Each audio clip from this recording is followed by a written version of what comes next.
who passed away in December, moved on, and my sister, who was supposed to be here, works for Sempra, and they were doing a project, and she had to be there to do the startup. But as I look back at what my mom taught me, there were many lessons, and they were based on what she had learned as a young woman in the Philippines. But I remember, because I tried this twice. I've been married twice. My first marriage, I remember when I got married in San Diego, she pulled me aside. Let me see you eat the raw one. Before on my wedding day. She says, come here. I did video I'm going to show you something. She says, when you are at the altar with your groom and the priest is doing the blessing, don't let your husband see this, but take your right foot and put it on top of your husband's foot. Did you know that? Was that a... And I said, well, what is that? And she goes, that way, if you put your foot over his, your word will always prevail. Well, I think I did it too hard the first time. It was too hard.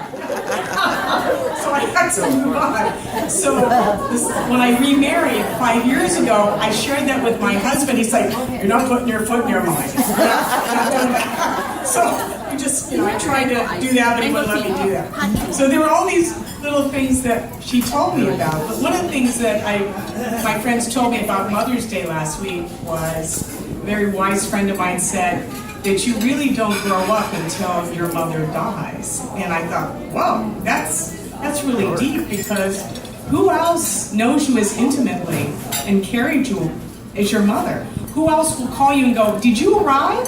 Are you all right?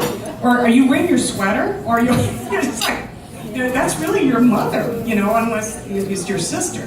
Then I think of my sister, who is 3 years younger, and we talk about sibling rivalry and how when you fight with your siblings. I just told my siblings, Debbie, that they were adopted. I said, you and Angel, Lori, you guys are adopted. And they would just start crying.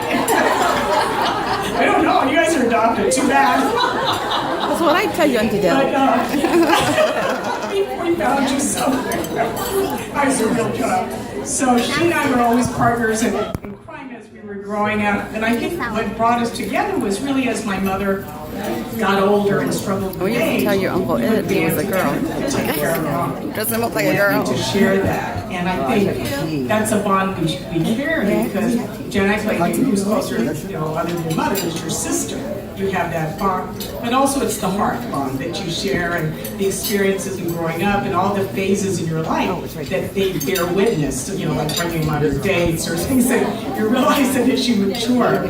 But again, I look at Silayan and all the women here, and I think I'm really touched that members who are not Filipino join, because the spirit of Silayan transcends your culture, transcends, nationality. And I also honor the men who are here to be with the women, because that really adds to the spirit of Silayan to share the sisterhood with our brothers. So but thank you, and I want you to come up and share, because I really get a lot of hearing your story. So thank you for letting me share.